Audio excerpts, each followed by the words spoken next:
The afternoon sun burned hot over the shopping center parking lot as Victoria Hayes stepped out of her black sedan. She had spent 20 years working her way up through the FBI and now held one of the most important positions in the agency as Director of Counterterrorism. Today was supposed to be her day off. She wore jeans and a comfortable blue sweater, with her natural hair pulled back in a simple style. Her badge and gun stayed locked in the car safe because she wanted to feel normal for once. She was just picking up party supplies for her mother's birthday. Victoria noticed two police officers near the electronics store entrance talking to a teenage boy. The young man looked scared and she recognized that fear instantly. Officer Danny Price stood with his hand on his belt while his partner, Officer Kyle Bennett, wrote notes on a pad. Victoria told herself to keep walking because this was not her problem today. She had promised her sister Maya that she would stay out of work mode for at least one afternoon. She walked past them, heading toward the store entrance, when she heard Officer Price raise his voice at the teenager. The boy was trembling, and Victoria saw the same fear she had seen in her own brother's eyes years ago during a similar encounter. Something inside her would not let her keep walking. She turned around and walked back toward the officers and the frightened boy. Victoria approached them calmly and asked if everything was okay. Officer Price turned sharply and told her this did not concern her. He ordered her to move along. Victoria kept her voice steady and said she was just asking a question because the young man seemed frightened. Officer Bennett said the boy matched the description of a suspect and they were conducting an investigation. Victoria looked at the teenager and asked his name. The boy whispered that his name was Marcus. Officer Price stepped closer to Victoria and warned her that she needed to step back or face obstruction charges. Victoria slowly reached toward her pocket and told them she wanted to show them her identification. Officer Price immediately shouted for her to put her hands where he could see them. His hand moved toward his weapon. Victoria tried to explain who she was, but Price grabbed her arm roughly. Her training kicked in automatically and she pulled her arm back. That single movement was all Price needed. He shouted that she was resisting arrest. Before Victoria could say another word, both officers were on her. Bennett forced her arms behind her back while Price snapped handcuffs on her wrists. The metal bit into her skin painfully. People in the parking lot had stopped to watch and several were recording the scene on their phones. Victoria spoke loudly and clearly, saying she was Director Victoria Hayes of the FBI, and her badge was in her right pocket. Officer Price laughed and said sure she was, and he was the president. They walked her toward their patrol car as Victoria's mind raced through her options. She could demand they verify her identity right now, but part of her wanted to see how far this would go. How many other people had been in this exact position without her authority to protect them? How many had been dismissed or ignored or worse when they tried to explain themselves? Young Marcus stood frozen in place with tears running down his face. An older woman had walked over and put her arm around his shoulders, trying to comfort him. The woman called out to the officers, saying they had made a mistake and that Victoria was just trying to help. Officer Bennett told her to step back and stay out of it. As they put Victoria in the back of the patrol car, she caught her reflection in the window glass. Just another black woman being arrested in a parking lot. She had spent 2 decades protecting this country and climbing through the ranks of federal law enforcement. She had fought against terrorism and corruption and threats to national security. Now she sat handcuffed in the back of a police car because she had asked a question. The irony cut deep. The car door slammed shut and the officers got in the front seats. Victoria sat silently as they drove away from the shopping center toward the police station. Marcus watched the car drive away, still shaking. The older woman, whose name was Helen, asked if he was all right and if she could call someone for him. Marcus nodded and gave her his mother's phone number. He could not believe what had just happened. He had only been looking at phones in the store window because his mother had promised him one for his birthday if he kept his grades up. The store manager had told him to leave, saying the store was for paying customers only. Marcus had shown him the $20 in his wallet, but the manager had called the police anyway. Then the officers had arrived and immediately treated him like a criminal. They demanded he empty his pockets and questioned why he was at the mall. Marcus had tried to explain, but Officer Price kept interrupting him, saying he matched a description. When the woman had stopped to help him, Marcus had felt relieved for just a moment. Then everything had gotten worse. Now that woman was arrested and it felt like his fault. Helen stayed with Marcus until his mother Denise arrived 15 minutes later. Denise was still wearing her hospital scrubs from her shift as a nurse. Her face was tight with worry and anger. She hugged Marcus tightly and asked what happened. Marcus explained everything while Helen confirmed his story. Denise looked at the other shoppers who were still standing around talking about what they had witnessed. Several of them were posting videos on social media already. Denise thanked Helen and walked Marcus to their car. As they drove away, Marcus asked if the woman who tried to help him would be okay. Denise gripped the steering wheel tightly and said she hoped so, but that the system did not always work the way it should. Marcus sat quietly thinking about how quickly everything had gone wrong. He had done nothing illegal. He had only been looking at phones and dreaming about which one he might save up enough money to buy. Now a woman was arrested because she had tried to protect him from officers who saw him as a threat just for existing. Back at the police station, Victoria sat on a metal bench in the holding area, still handcuffed. Officer Price had logged her as Jane Doe with charges of resisting arrest and obstruction. The desk sergeant barely looked at her when he told her she could make one phone call. Victoria repeated that she was an FBI director, and they needed to contact the Seattle field office. The sergeant just shook his head and told her to make her call. Victoria recited a phone number from memory and waited while it rang. The phone call connected and a professional voice answered saying FBI Seattle field office, with Agent Lisa Martinez speaking. Victoria identified herself and explained that she was currently in custody at the Central Police Station. There was a long pause on the other end before Martinez asked if this was some kind of training exercise. Victoria said she wished it was and told Martinez to contact the special agent in charge, Gregory Stone, immediately and bring her credentials from the office safe. Martinez said she would be there right away. Victoria hung up the phone and looked at Sergeant Paul Dixon, who sat behind the desk. She told him verification would arrive in less than 10 minutes. Dixon just shrugged and went back to his paperwork, clearly not believing her. In another part of the building, Officer Price was writing his incident report and adding extra details about Victoria's resistance. His partner Bennett sat nearby looking uncomfortable. Bennett said quietly that Victoria had seemed pretty calm for someone resisting arrest. Price snapped back that she had reached for her pocket without permission and could have had a weapon. Bennett asked if Price had checked the identification Victoria mentioned. Price's jaw tightened and he said he did not need to because she was interfering with their investigation. 8 minutes later, the station's front doors burst open. Special Agent in charge Gregory Stone walked in quickly, followed by Agent Martinez and 3 other federal agents. Stone was a tall man in his 50s with gray hair and a reputation for staying calm under pressure. Today his face showed clear anger. He demanded to know where Director Hayes was being held. Sergeant Dixon looked up and his expression changed rapidly from doubt to alarm. He asked if Stone was saying the woman in custody really was an FBI director. Stone did not answer and simply pushed through the security door with his badge held up. The other agents followed him. They found Victoria sitting in the holding area with perfect posture despite the handcuffs. Stone said her name with relief and anger mixed in his voice. He told Martinez to remove the handcuffs immediately. Martinez hurried forward with a key and the cuffs clicked open. Victoria rubbed her wrists where red marks showed on her skin. She thanked Stone quietly. Stone turned to the custody officer and demanded that the commanding officer come immediately. He also wanted every officer involved in the arrest brought to an interview room within 5 minutes. News of what happened spread through the police station incredibly fast. Captain Richard Ellis arrived within minutes looking pale and worried. He was close to retirement and knew his career could end because of this. He apologized to Victoria, calling it a misunderstanding. Stone interrupted sharply, saying this was not a misunderstanding but rather officers arresting an FBI director for questioning why they were harassing a teenager. Victoria stood and told Captain Ellis she wanted to see all body camera footage from both officers, plus dispatch recordings and security footage from the shopping center. Ellis agreed immediately and said he would provide everything. Officer Price appeared in the doorway after being summoned. When he saw Victoria standing free and surrounded by federal agents, all color drained from his face. Victoria turned to face him and asked if he remembered what she had told him in the parking lot. Price stammered that she had not identified herself properly. Victoria's voice stayed calm as she said she had told him exactly who she was and where her badge was located. Instead of verifying her identity, he chose to escalate the situation. She asked him why. Price had no answer. Officer Bennett appeared next to him looking equally shaken.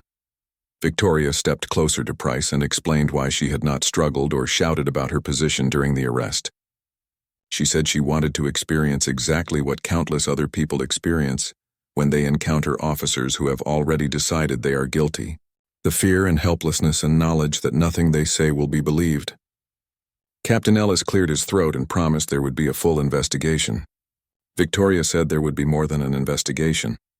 There would be a federal review of the entire department's procedures. She told Stone to contact the Justice Department because she wanted a civil rights investigation opened immediately. The weight of her words settled over everyone in the room. Careers were about to be destroyed and everyone knew it. But Victoria was not finished speaking. She said someone needed to find young Marcus, who was the teenager the officers had been harassing before she intervened. She wanted to know what description he supposedly matched and why that justified the officers' treatment of him. The next few hours moved quickly as Stone and his team set up a command center at the FBI field office. They collected all the evidence, including multiple camera angles and audio recordings. Victoria insisted on reviewing everything personally, even though her wrist still hurt. The dispatch recording played first with a female voice reporting suspicious activity at the shopping center. The caller described a black male around 16 to 18 years old, wearing a red hoodie and possibly shoplifting. Agent Martinez explained that the store manager had made the call, admitting later that the teenager had not stolen anything but was just hanging around too long. The body camera footage from Officer Price started playing. It showed the officers approaching Marcus, who was looking at phones in a display case. The teenager looked relaxed until the officers confronted him. Price asked if Marcus needed something, and Marcus politely said he was just looking. Price said Marcus had been there a while and asked if he had money to buy anything. Marcus explained he was saving up, and his mother said maybe for his birthday. Price told him to empty his pockets. Marcus complied and pulled out a wallet with about $20, plus his student identification card and a candy bar. Nothing stolen and nothing illegal. Then Victoria appeared in the camera frame. She watched herself approach with open body language and heard her own voice asking if everything was okay. What struck her most was how quickly Price became aggressive the moment she questioned him. When she reached for her pocket, he moved as if she were dangerous. One of the Justice Department attorneys pointed out that Victoria had announced she was reaching for identification and moved slowly, but Price immediately went to a weapons-ready position. Another attorney noted that when Victoria explained who she was, Price made a sarcastic comment instead of verifying her identity. That was not proper protocol, but rather showed contempt. Victoria asked to see the shopping center security footage. This angle showed the entire incident from above. She could see herself stopping and turning back. She could see Marcus's fear clearly, and she could see the exact moment when a simple conversation turned into an arrest. Victoria pointed at the screen showing when she pulled her arm back reflexively after Price grabbed her. That was the resistance he had cited in his report. The attorney said any reasonable person would react that way to being suddenly grabbed, and this would not hold up as legitimate resistance. Victoria asked about Officer Price's record. Martinez handed her a file showing 4 complaints in 3 years, including 2 for excessive force, and 1 for racial profiling, and 1 for filing a false report. All complaints had been dismissed during internal reviews due to lack of evidence. It was always the complainant's word against the officer's word. Victoria's jaw tightened at this pattern. She asked about Officer Bennett and learned he had a clean record with no complaints in his 2 years on the force. Victoria observed that Bennett had simply followed Price's lead, which told her something about the culture in that precinct. The Justice Department attorneys presented statistics that made Victoria's anger grow deeper. Black individuals represented 18% of Seattle's population, but accounted for 42% of arrests for minor offenses like obstruction and resisting arrest. When Victoria asked how many of those arrests resulted in dropped charges, the answer was 63%. Most were dropped due to insufficient evidence or procedural violations. These numbers proved a clear pattern of discriminatory enforcement that could not be explained away. Victoria stood and walked to the window overlooking the city.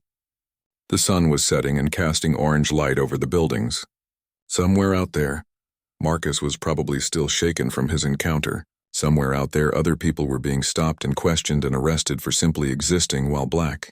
Victoria told Stone quietly that she wanted to meet with Marcus and his family, not as the FBI director, but as someone who wanted to apologize that this had happened to him. Stone cautioned that this might complicate legal proceedings, but Victoria said she did not care. The boy deserved an apology and an explanation. She returned to the conference table and said the Seattle Police Department needed more than an investigation. They needed a complete overhaul of training and oversight and accountability measures. One attorney warned that the police union would fight this hard. Victoria said to let them fight because they had everything needed, including video evidence and statistical data, and a clear pattern of behavior. More importantly, they had her testimony as someone who experienced this behavior firsthand. Martinez looked uncomfortable and said if Victoria testified about her own arrest, the defense would argue she was biased. Victoria replied flatly that she was biased toward justice and accountability and making sure no one else experienced what she did or what Marcus did or what thousands of others had experienced. She told the team to prepare a full report for the Attorney General by tomorrow morning. The report should include everything from footage to statistics to the history of complaints against Officer Price. She also wanted recommendations for a consent decree that would force systemic changes in the department. As the team began to leave, Stone stayed behind. He used her first name and asked quietly if she was all right. Victoria looked at her wrists again at the fading marks. She said no, she was not all right, but she would be once they made sure this meant something real. By the next morning, the story had exploded across every news platform in the country. Someone from the Seattle Police Department had leaked portions of the body camera footage to the press.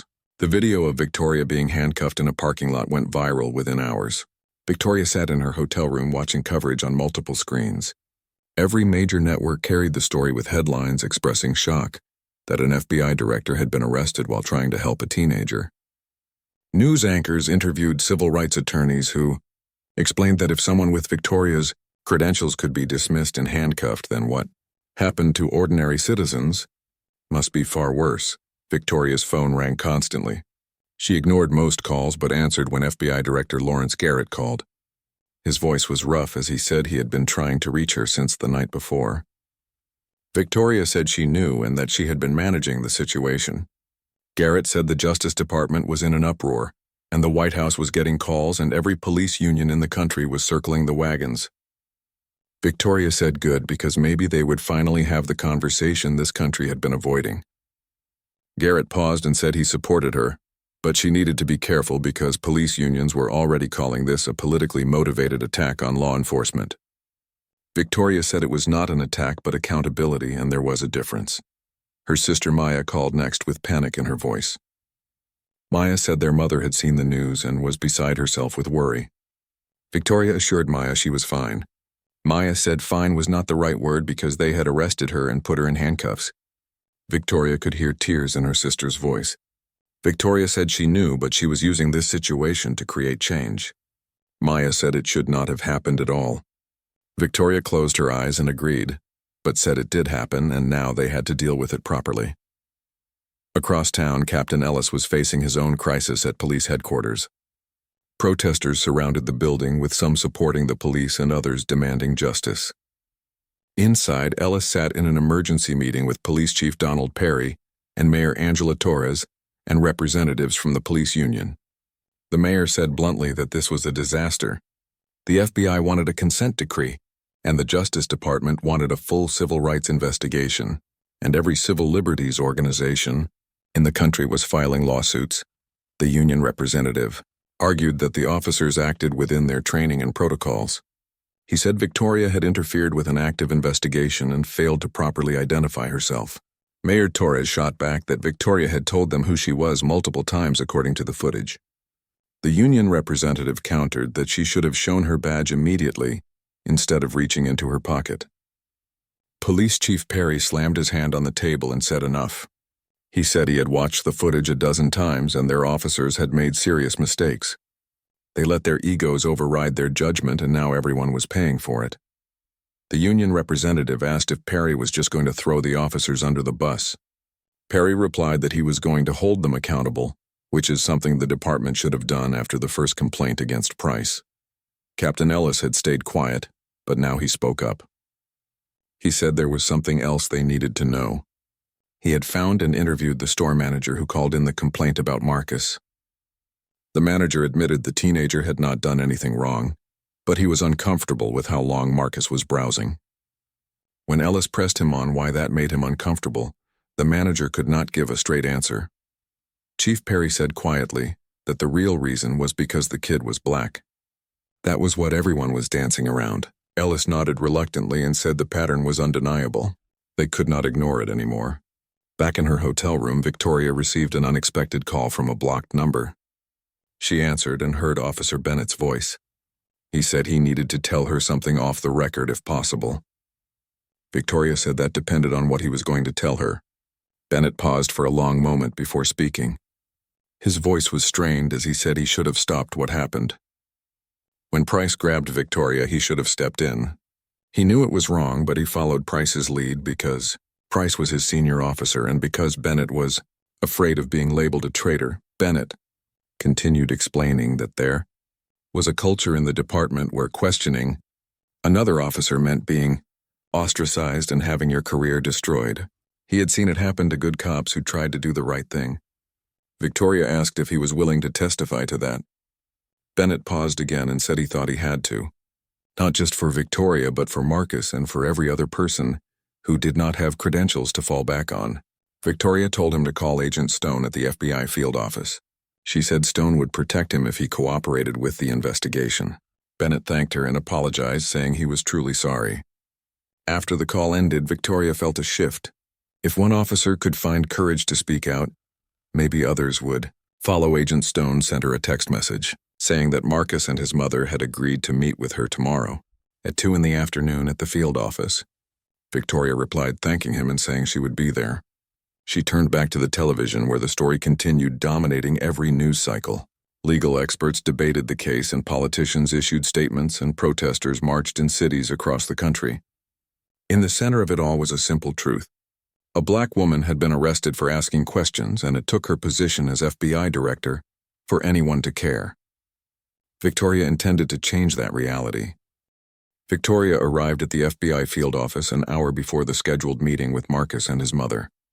She had Agent Martinez rearrange the conference room to feel less formal.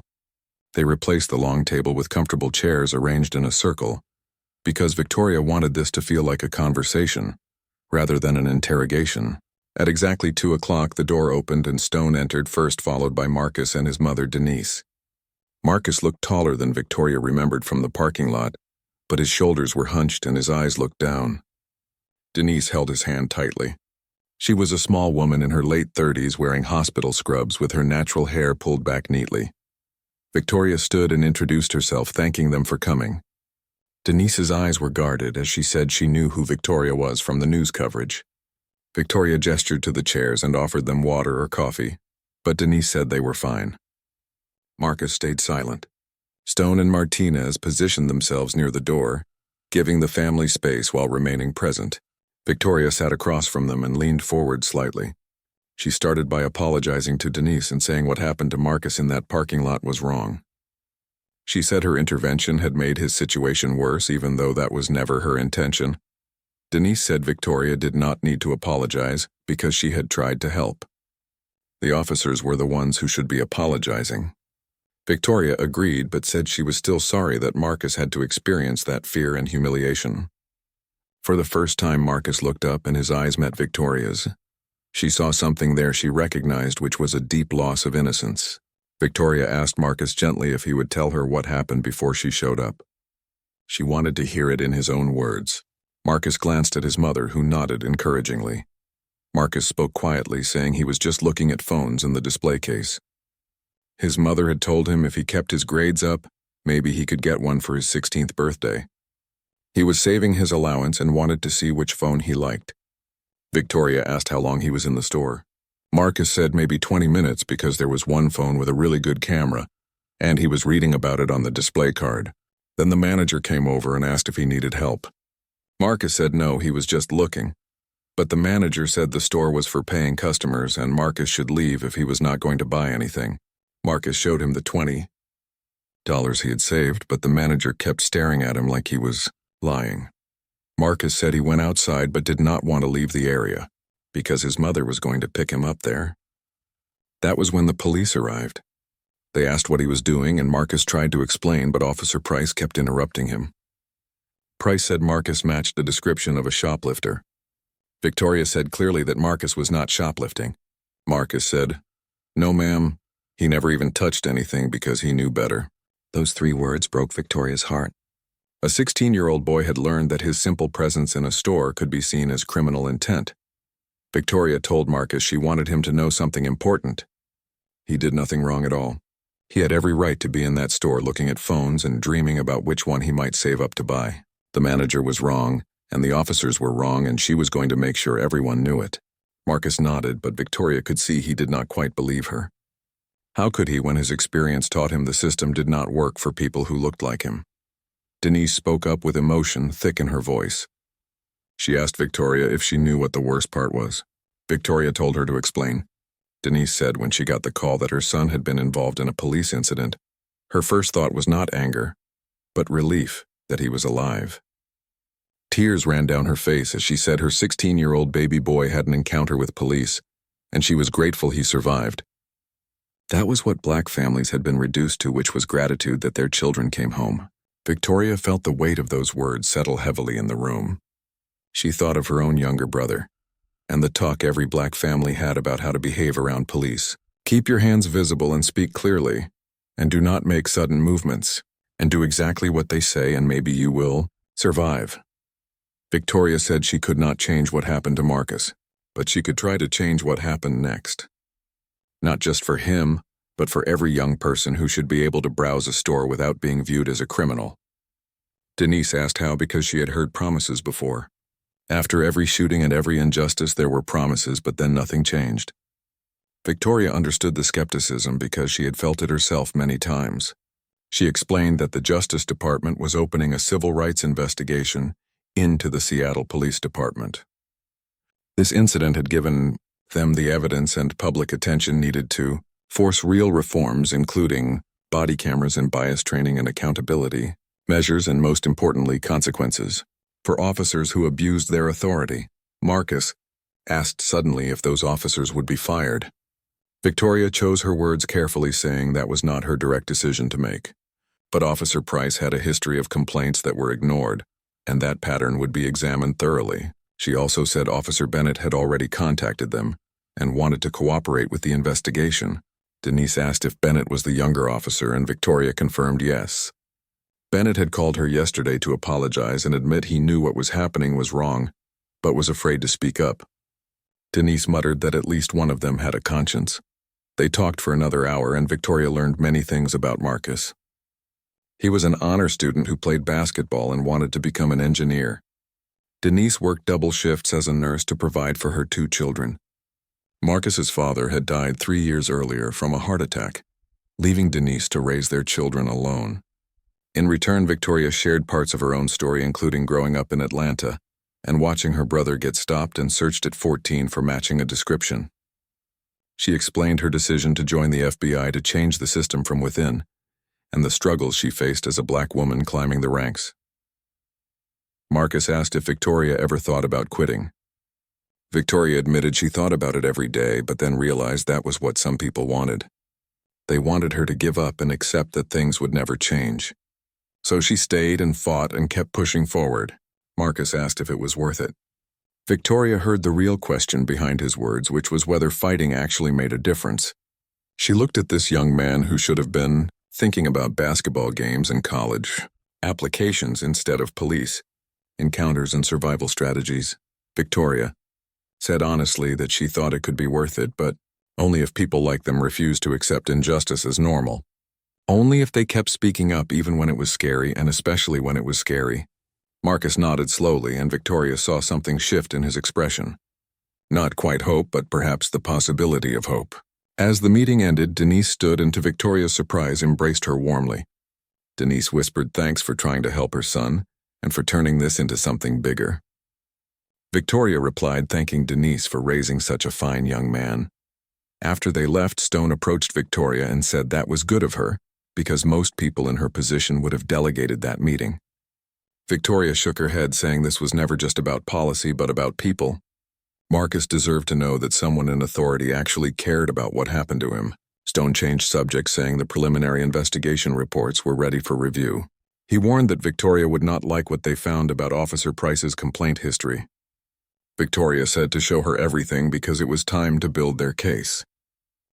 The Seattle Police Union headquarters had become a defensive position over the following days. Outside the building, protesters marched with signs demanding accountability, while others supported the police. Inside, Union President Kevin Mills was running a media campaign to defend Officer Price and attack Victoria's investigation. Mills appeared on a conservative news network and declared that Victoria was using her position to destroy a good officer who was just doing his job. He said Director Hayes interfered with a police investigation and was now using her federal authority to ruin the career of a decorated officer. The interviewer, who was known for supporting police, asked what Mills said to claims that Officer Price had a history of complaints. Mills shot back that complaints did not equal guilt. Police officers faced false accusations all the time from people trying to avoid consequences for their own actions. Every one of those complaints was investigated and found without merit. In her hotel room, Victoria watched the interview with Stone and Martinez. Martinez observed that Mills was good at controlling the narrative. Victoria replied that he was also lying because those complaints were dismissed without proper investigation, and there was a big difference. Her phone rang with a call from the Attorney General. His voice was tense as he said he had been briefing the president on Victoria's investigation. The president was concerned about political fallout. Victoria asked bluntly if the concern was about justice or about appearances. The Attorney General sighed and admitted it was both if he was being honest. The midterm elections were coming up, and the last thing the administration needed was to appear anti-police. Victoria said they had evidence of systematic civil rights violations and a clear paper trail of corruption and cover-ups. If they backed down now because of political concerns, they became part of the problem. The Attorney General said he was not asking her to back down, but to be strategic. The consent decree and reforms could all move forward, but maybe they did not need to be quite so public about it. Victoria's voice turned cold. She asked if he meant maybe the FBI director who was arrested on camera should be quiet about the investigation into why she was arrested. He said that was not what he meant. Victoria asked, then what exactly was he saying? There was a long pause before he explained that sometimes you need to win the war, even if it means losing a few battles. If Victoria pushed too hard and too publicly, she would create a backlash that could undermine everything she was trying to accomplish. Victoria understood the political calculation he was making, but she rejected it completely. She told him this was not about politics, but about doing what was right. If that made some people uncomfortable, then so be it. After hanging up, Victoria found Stone watching her with concern. He said she was burning a lot of bridges. Victoria replied that some bridges needed to burn. The investigation entered its third week, and Officer Price had hired a high-profile defense attorney who specialized in defending police officers accused of misconduct. The attorney held his own press conference painting his client as a victim of a political attack.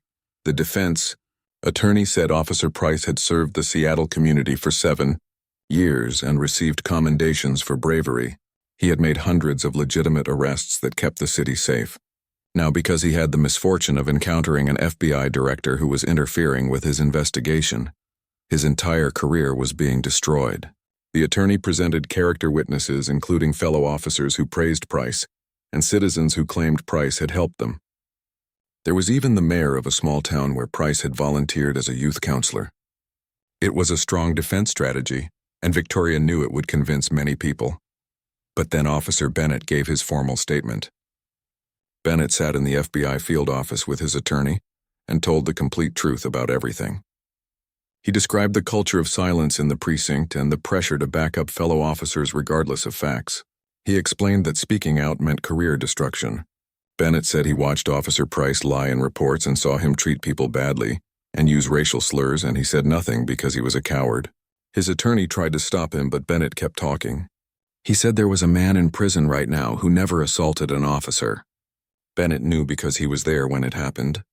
Price lied, and Bennett backed up the lie, and an innocent man lost 18 months of his life. The statement was devastating, especially because Bennett was not seeking immunity or a plea deal. He was simply confessing and accepting that his career was over, and he might face criminal charges. One of the Justice Department attorneys asked why he was doing this. Bennett's eyes were red as he said he had a son who was 4 years old.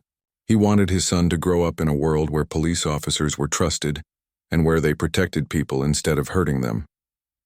He could not give his son that world if he stayed silent about what he knew. The statement was leaked to the press within days, and public opinion began shifting dramatically. Even some conservative commentators who initially defended Price started questioning his actions.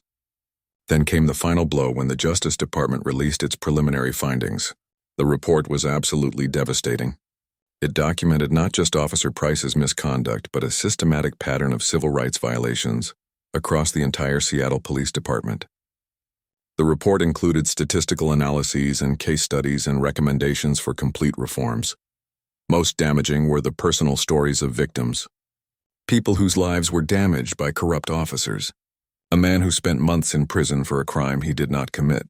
A teacher who was hurt during a traffic stop and charged with resisting arrest when she asked why she was being pulled over. A teenager who committed no crime but was treated like a criminal.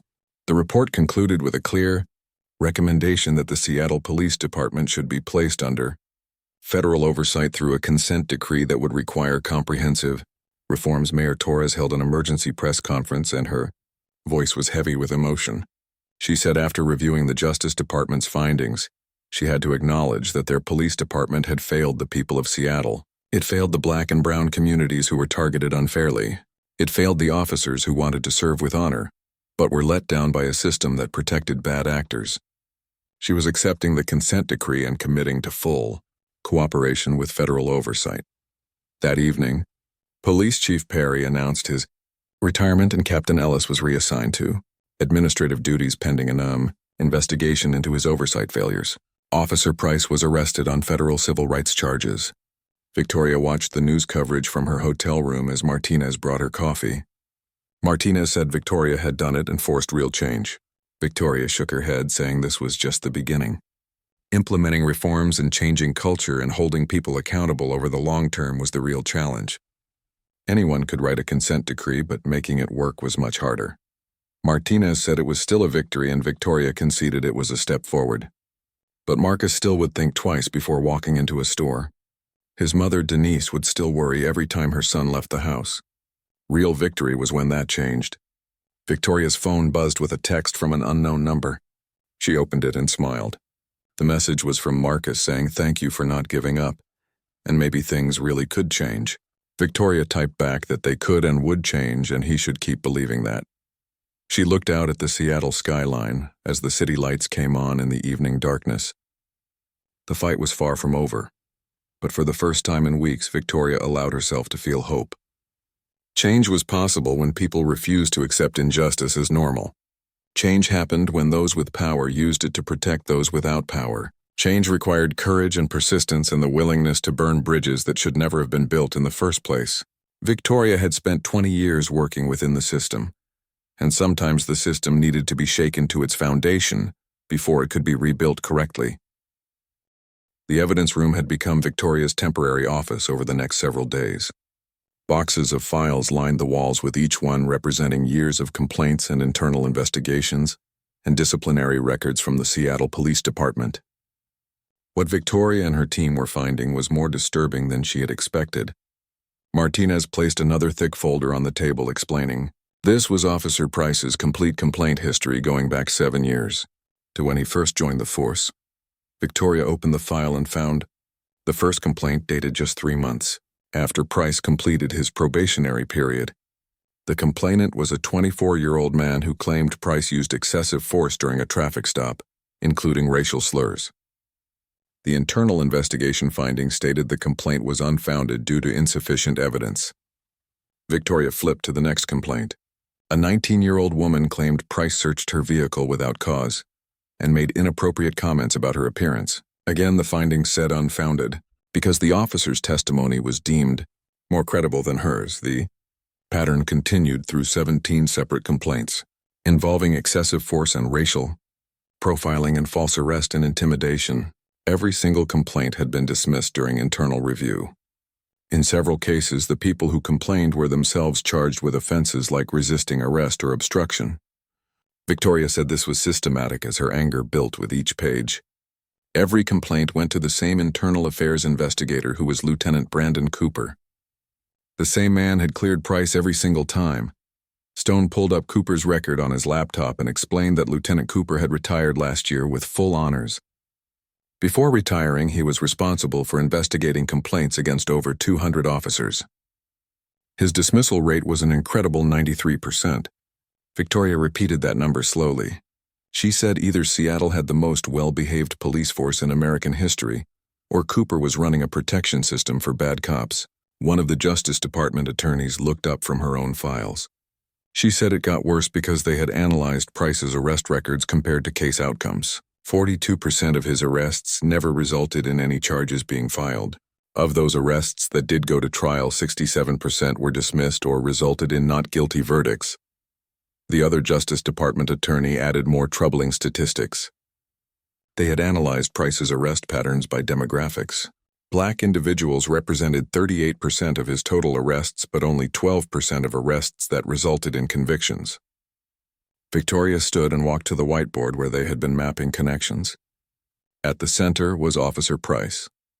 Around him were the dismissed complaints and questionable arrests and the internal affairs investigator who protected him. Victoria said this was not just about one bad officer, but about an entire system designed to shield officers from accountability. Price knew he could abuse his authority because he had learned there would never be consequences. Martinez pulled up body camera footage from 3 previous arrests Price had made. In each case, the pattern was similar, with aggressive initial contact and rapid escalation and claims of resistance that the video did not actually support.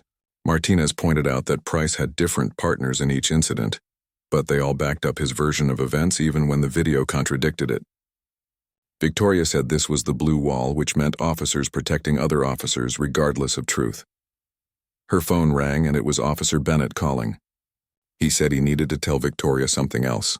She answered, and Bennett said after their last call he started going through his own records and his own reports. There were times when he knew Price was lying in incident reports, but Bennett signed off on them anyway. He needed to come clean about all of it. Victoria put the phone on speaker so her team could hear. She asked what specifically he was referring to. Bennett said 3 months ago they arrested a man for assault on an officer. Price claimed the man had punched him, but Bennett was there and saw it did not happen. The man was backing away with his hands up when Price tackled him.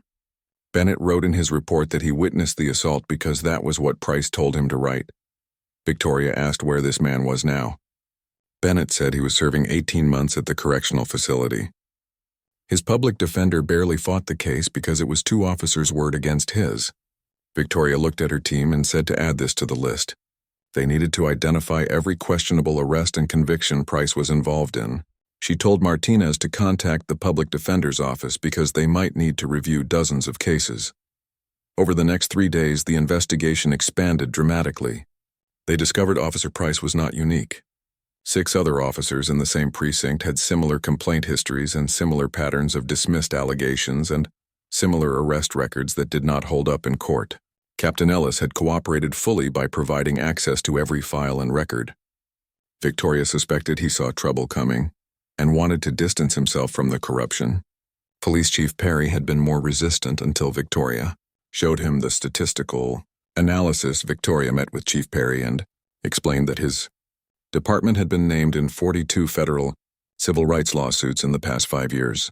The city had paid out over $8 million in settlements. That was taxpayer money paying for officer misconduct. Perry looked at the numbers and his face turned gray. He said he had no idea it was this extensive. One of the Justice Department attorneys said the system was designed to keep information separated. Each lawsuit was settled quietly with non-disclosure agreements. Each complaint was investigated alone. No one looked at the overall pattern because no one wanted to see it. Perry asked what Victoria needed from him. Victoria said she needed full cooperation with the consent decree. She also needed him to identify every officer who covered up for Price and every supervisor who dismissed complaints without proper investigation. Everyone who enabled this behavior had to be held accountable. Perry said she was asking him to destroy his own department. Victoria corrected him, saying she was asking him to clean it. There was a difference. Good officers should not have to work alongside corrupt ones. Good officers should not have to choose between their integrity and their careers. Perry nodded slowly and agreed, but warned that the union would fight with everything they had. Victoria said, to let them fight because they had the evidence and the law, and now they had public attention. That evening, Victoria held a press conference at the FBI field office. The room was packed with reporters and cameras and microphones.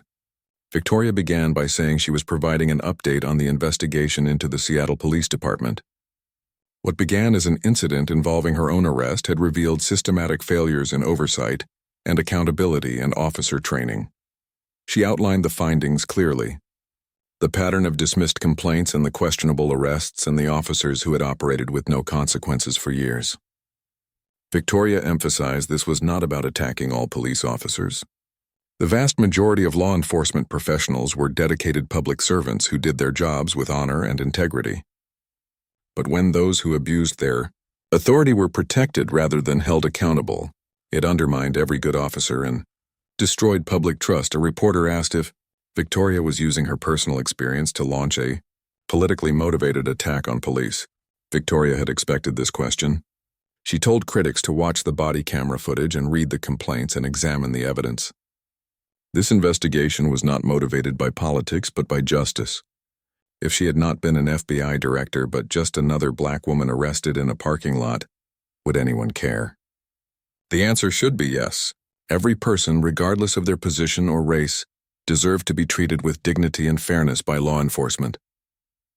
Another reporter asked what would happen to Officer Price and Officer Bennett. Victoria said Price had been placed on administrative leave pending criminal and civil investigations. Bennett was cooperating with their investigation. The prosecutor's office would determine what charges were appropriate. When asked about Marcus, the reporter used his full name. Victoria's expression softened as she said Marcus was a 16-year-old honor student who committed no crime. His only mistake was existing in a space where his presence made some people uncomfortable. She had met with Marcus and his mother. He was a remarkable young man who deserved an apology from everyone involved. More than that, he deserved to live in a society where he could browse a store without being viewed as a criminal. The press conference continued for 40 more minutes. Victoria answered every question directly and refused to hide behind careful language or political concerns. As she left the podium, Stone caught up with her. He said that was powerful, but she had also just declared war on every police union in the country. Victoria smiled without humor and said good, because maybe they would finally have to defend their positions with facts instead of empty words. 6 months had passed since that day in the parking lot, and Victoria stood in a community center in Seattle's Central District. The room was filled with residents and police officers and civil rights advocates and local officials. The consent decree had been formally put in place, and this was the first community forum to discuss what had changed. The Seattle Police Department looked very different now. A new chief named Michelle Harper had been appointed. She was a black woman with a strong reputation for progressive reform. 16 officers, including Price, had been fired or forced to resign. New training programs on de-escalation and recognizing bias were now required for all officers. Body cameras could no longer be turned off during any encounters with the public. An independent oversight board that included community members now reviewed all complaints against officers. Officer Price had been convicted on federal civil rights charges and was serving a 3-year prison sentence. His attorney had filed an appeal, but few people expected it to succeed because the evidence had been overwhelming. Officer Bennett had pleaded guilty to filing false reports and received probation in exchange for his cooperation. He had left law enforcement completely and was now working at a youth center trying to repair some of the damage he had caused. Victoria took the microphone, after being invited to speak, though she had questioned whether it was appropriate. She was no longer just another citizen, but the FBI director whose arrest had started all these changes. She began by saying 6 months ago she was arrested in a parking lot for asking questions and for being concerned about a young man who was being treated badly for no reason other than being black. The audience listened in complete silence. Victoria said what happened to her that day was not unique or exceptional. It happened every day to people who did not have FBI credentials to protect them. The only difference was that her arrest was captured on video, and her position gave her a platform to demand change. She paused, and then said clearly that this was never about her personally. It was about Marcus, who should have been able to look at phones in a store without being viewed as dangerous. It was about a man who spent 18 months in prison for a crime he never committed. It was about every person who had been stopped or questioned or arrested or worse, because an officer decided they looked suspicious. Victoria gestured toward the new police chief and said they had spent 6 months working on reforms, including new policies and training and accountability measures. But policies and training were not enough by themselves. What was needed was a fundamental shift in how everyone thought about policing. An older white man in the audience raised his hand. Victoria recognized him as a retired officer who had criticized the reforms publicly. He said with all respect that Victoria was painting all officers with the same negative brush. Most officers were good people trying to do a very hard job. Victoria nodded and agreed he was right. Most officers were good people. But the system that was in place had protected bad officers and made it impossible for good officers to speak up. Officer Bennett had testified that he knew what Price was doing was wrong, but stayed silent because he feared retaliation. How many other good officers had been in that same position? The retired officer looked uncomfortable but nodded slowly in agreement. A young black woman stood up and said her name was Keisha Brown. 7 years ago, Officer Price had pulled her over and searched her car without any legal cause. When she filed a complaint, she was told there was insufficient evidence. She was made to feel like a liar and like she deserved what happened. Victoria remembered the name from the complaint files. She told Keisha directly that she was not a liar, and the system had failed her badly. Keisha's eyes filled with tears as she said she just wanted to know it would not happen to someone else. That her daughter would not go through what she went through. Chief Harper spoke up saying that was exactly why they were here. The reforms were designed to ensure real accountability. Independent oversight meant complaints would be investigated properly. Body cameras meant there would be actual evidence. Cultural change within the department meant officers who abused their authority would face real consequences. The forum continued for 2 more hours with difficult questions and emotional testimonies and heated debates, but there was also real dialogue, which was something that had been missing for too long. After the forum ended, Victoria met privately with Marcus and his mother. Marcus was taller now and more confident. He had just received early acceptance to a top engineering school. Victoria congratulated him warmly, saying the school was lucky to have him. Marcus said he was still kind of shocked by the acceptance. Denise smiled with obvious pride and said he had worked so hard, and even after everything that happened, he did not let it stop him. Victoria told Marcus that said a lot about his character and about how his mother had raised him. Marcus looked at Victoria seriously and said he wanted to thank her for what she did. Not just for him personally, but for everyone. It would have been easy for her to just move on after being released, but she did not. Victoria replied that she could not have moved on. What happened to them was wrong, and staying silent would have been a betrayal of everyone who experienced the same injustice but did not have a platform to fight back. They talked for a while longer, and Marcus told her about his college plans and his dreams of designing sustainable technology. Denise shared that she had been promoted at the hospital and was finally able to work single shifts instead of doubles. As they were leaving, Marcus turned back and asked Victoria a serious question. He asked if she really thought things would change permanently. Victoria considered the question carefully before answering. She said change was possible, but it required constant effort. They could not just implement reforms and walk away. They had to keep pushing and keep holding people accountable and keep demanding better. It was not a quick race, but a long marathon. Marcus asked if Victoria would keep running that marathon. Victoria smiled and said as long as she was able, she would keep fighting. That evening, Victoria had dinner with Stone and Martinez at a quiet restaurant. They sat reflecting on the past 6 months. Stone mentioned that the Attorney General was still annoyed with Victoria apparently because she had ignored his advice about being more quiet. Victoria shrugged and said he would get over it because results mattered more than politics. Martinez said the Seattle reforms were already being studied by other major cities. Chicago and Los Angeles and New York were all looking at this as a potential model for their own departments. Victoria said that was good because that was always the goal. One department's reform could inspire change across the country. Stone raised his glass and said, "Here is to justice even when it makes people uncomfortable." They touched glasses together and Victoria felt a satisfaction she had not felt in months. The next morning, Victoria returned to Washington. Her time in Seattle was officially over, though she knew she would remain connected to the reforms. She would monitor their implementation and make sure they were not quietly dismantled once media attention faded. At FBI headquarters, Director Garrett greeted her return. He said welcome back and asked if her extended stay in Seattle was productive. Victoria replied that it was necessary. Garrett smiled slightly and said she had caused quite a stir. The White House received over 200,000 emails supporting her actions. Congressional leaders from both parties wanted briefings on police reform. She had been nominated for several civil rights awards. Victoria said she did not want awards but lasting change. Garrett said he knew that, but sometimes being a symbol mattered to people. They saw what she did, and it gave them hope that the system could work. Victoria returned to her office where months of work waited for her attention. But before starting on briefings and reports, she took a moment to look at a photograph on her desk. It showed her younger brother when he was about Marcus's age. She remembered the day she joined the FBI and the promise she made to herself. She would fight to make the system better and ensure that people like her brother and like Marcus could live without fear of those who were supposed to protect them. It had been a long fight with setbacks and frustrations and moments when giving up seemed easier. But seeing Marcus's college acceptance and seeing the reforms taking root in Seattle and seeing other cities follow that example made Victoria know the fight had been worth it. Her phone buzzed with a text from Officer Bennett. He said he had started volunteering at the community center and met a kid today who reminded him why he wanted to be a police officer in the first place.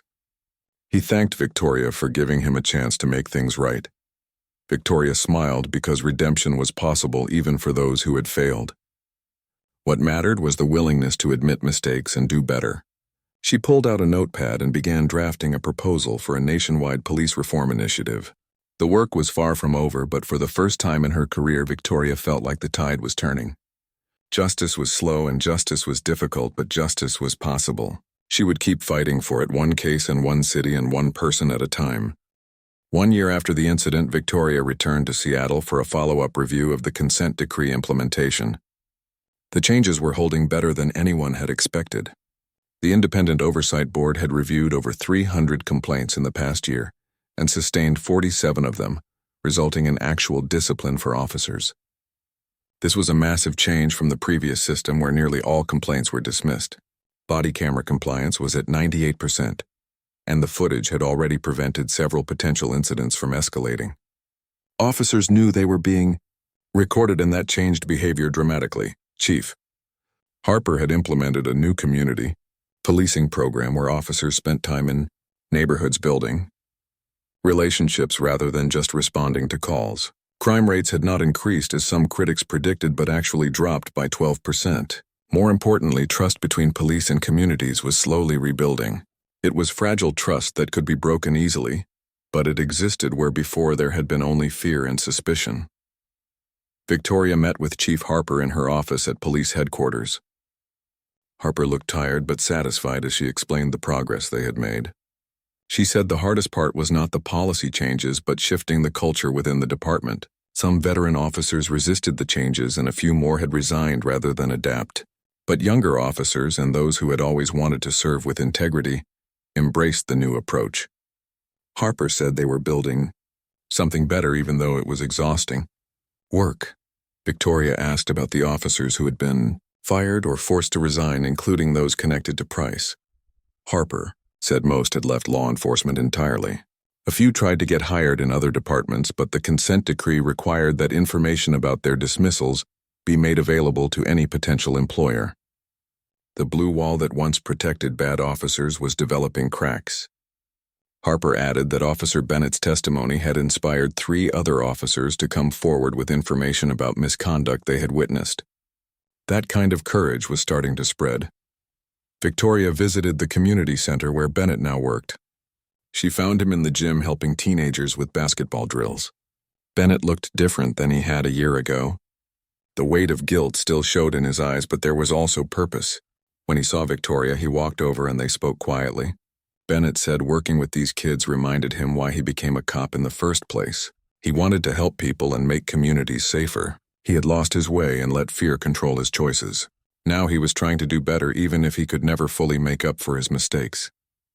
Victoria told him that growth and change mattered.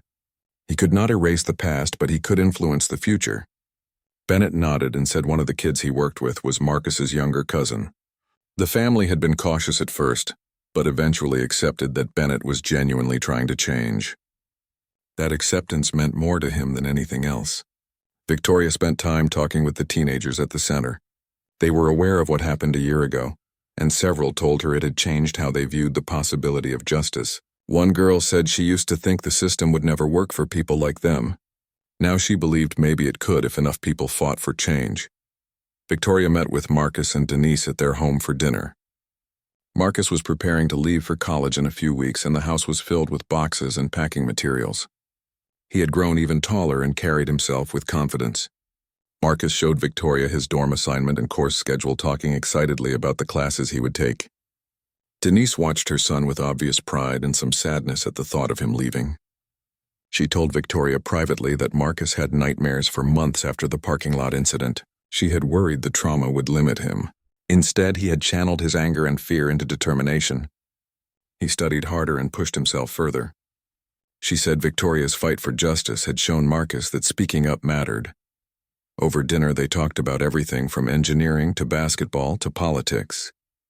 Marcus asked Victoria if she thought the reforms in Seattle would last. Victoria answered honestly, saying it depended on constant attention. Consent decrees could be lifted and policies could be quietly changed and old habits could return. The community had to stay involved and hold leaders accountable. She said this was true not just in Seattle but everywhere. Justice required ongoing effort, not just a single victory. Before leaving, Victoria gave Marcus a gift. It was a leather journal with his initials on the cover. She told him to write down his experiences and observations and dreams. Someday his perspective would matter to others who needed to hear that change was possible. Marcus thanked her with a hug. He said he would never forget what she did and promised to make the most of the opportunities he had been given. Victoria left their home feeling emotional but hopeful. This was why the fight mattered. Not for headlines or awards, but for young people like Marcus who deserved to live without fear. Victoria's final meeting in Seattle was with the Oversight Board. They presented data showing the impact of reforms over the past year. Complaints were being investigated properly. Officers were being held accountable. Training was improving interactions between police and communities. But the board chair, who was a longtime community activist, warned that progress was fragile. There were still officers who resented the changes and politicians who wanted to roll back reforms. The board needed continued support from the federal level to maintain momentum. Victoria assured them the FBI and Justice Department remained committed to monitoring Seattle's progress. This had become a national model and they would not let it fail. She also said the community's voice was the most powerful tool they had. Politicians and police leadership responded to public pressure. If the community stayed engaged, the reforms would survive. The board members thanked Victoria for her courage in turning a personal injustice into a catalyst for systemic change. Her last evening in Seattle, Victoria returned to the shopping center parking lot where everything began. She stood in the same spot where Officer Price had grabbed her arm and put her in handcuffs. The parking lot looked the same, but everything else had changed. She thought about how one moment could ripple outward and affect thousands of lives. Her arrest had been humiliating and painful, but it had exposed corruption that had harmed countless people. If that moment could lead to justice, then perhaps the pain had purpose. Victoria's phone rang with a call from Director Garrett. He said the president wanted to meet with her to discuss expanding the Seattle model to other cities. Congress was considering legislation that would tie federal funding to police departments implementing similar reforms. What started in one parking lot was becoming national policy. Garrett said Victoria should be proud. She replied that pride was less important than results. They needed to ensure reforms were real and lasting, not just political gestures that would be forgotten after the next election. She flew back to Washington that night thinking about everything that had happened in the past year. The fight had cost her politically. Some law enforcement groups still viewed her as an enemy. Some colleagues thought she had gone too far. But she had also gained allies and inspired others to speak up about injustice. The emails and letters she received from people across the country thanked her for showing that the system could work when people demanded accountability. Back in her office, Victoria looked at the photograph of her brother again. She had kept her promise to fight for a better system. The work was far from finished. There would be more incidents and more injustices and more fights ahead. But now there was proof that change was possible when people refused to accept the unacceptable. Seattle was not perfect, but it was better. Other cities were following that example. Progress was being made even if it was slower than anyone wanted. Victoria opened her laptop and began drafting recommendations for national police reform standards. She included everything learned from Seattle, including the importance of independent oversight and body cameras, and cultural change within departments. She wrote about the need to protect officers who spoke up about misconduct and the importance of community involvement and police accountability. Most importantly, she emphasized that reform was not anti-police but pro-justice. Good officers benefited from systems that held bad officers accountable. As she worked into the evening, Victoria received a text from Marcus. He had arrived at college and sent a photo of himself in his dorm room smiling broadly. The message said he was grateful for everything and would make her proud. Victoria smiled and replied that he already had. She told him to study hard and chase his dreams and never forget that his voice mattered. Young people like Marcus were the future. If they believed the system could work and fought to make it better, then real lasting change was possible. Victoria saved her document and leaned back in her chair. Outside her window, Washington was lit up against the night sky. Somewhere in this city, decisions were being made that would affect millions of lives. Somewhere across the country, police officers were interacting with citizens.